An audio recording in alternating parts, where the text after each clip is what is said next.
Por que é importante compreender o pensamento de Karl Marx, escrito por Edgar Dias de Vasconcelos? Quem não compreende o pensamento de Karl Marx não supera a ignorância. Sociologicamente, será eternamente bestializado. Entretanto, qual o motivo de Marx ser o grande filósofo esclarecedor da humanidade? A história da filosofia nada explica por si. A verdadeira razão das coisas está escondida nos escombros da racionalidade. Necessário fazer uma arqueologia das causas.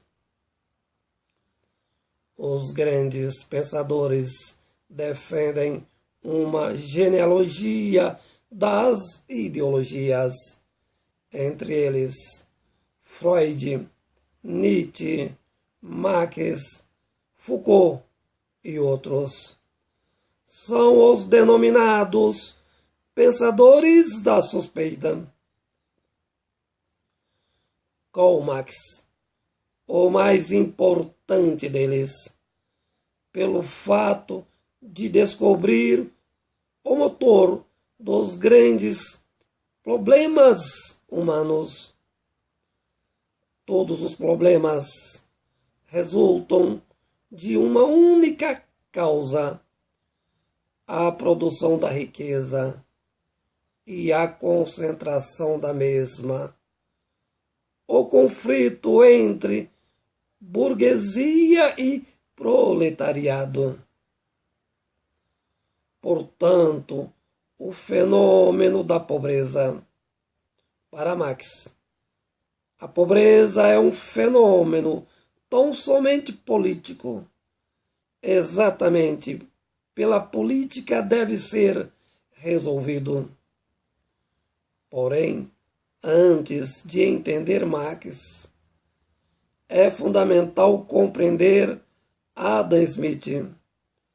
O trabalho é a única fonte produtora da riqueza por meio da transformação da matéria em bens materiais. Nesse aspecto que entra Marx, a pobreza é um fenômeno essencialmente capitalista, resultado do mecanismo da mais-valia, que significa o salário não pago pela força do trabalho vendido. Com efeito, para Marx, o capitalismo tem como objetivo produzir a pobreza.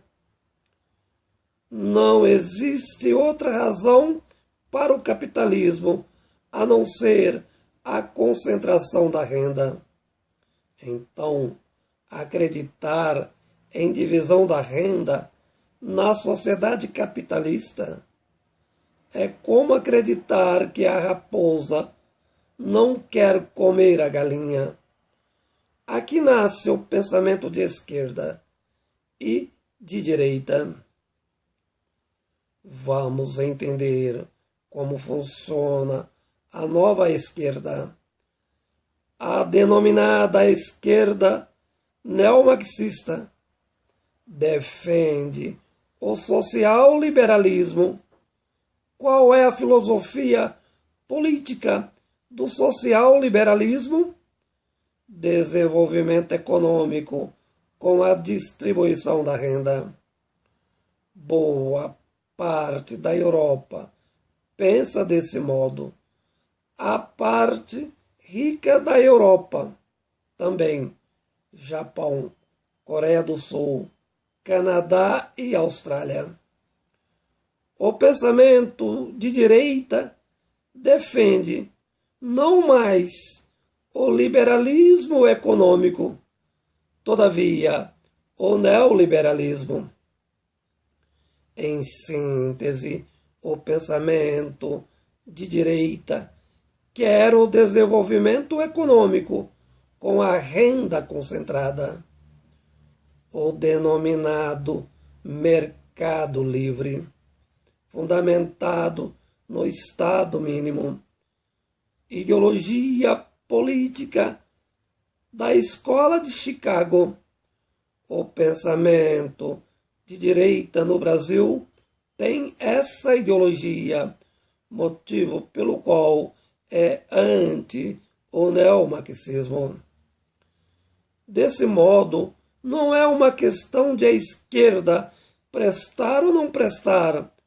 Hoje, no mundo pós-contemporâneo, existem duas ideologias em voga: o neoliberalismo, em defesa da acumulação do capital e da produção da pobreza, ideologia defendida pela a direita brasileira.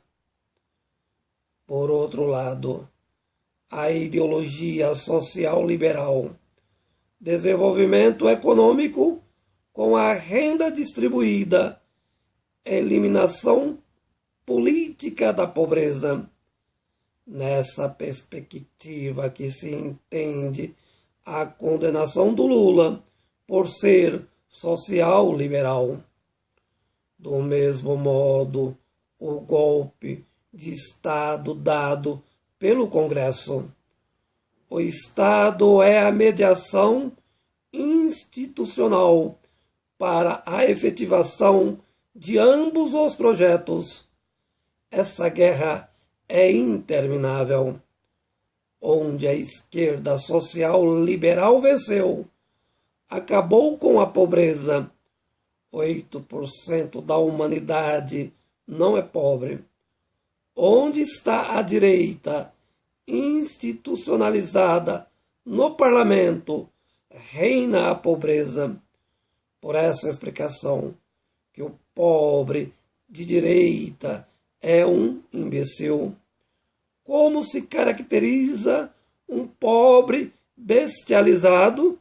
Quando ele tem uma ideologia política que fará que seja eternamente miserabilizado. Escrito por Edjar Dias de Vasconcelos.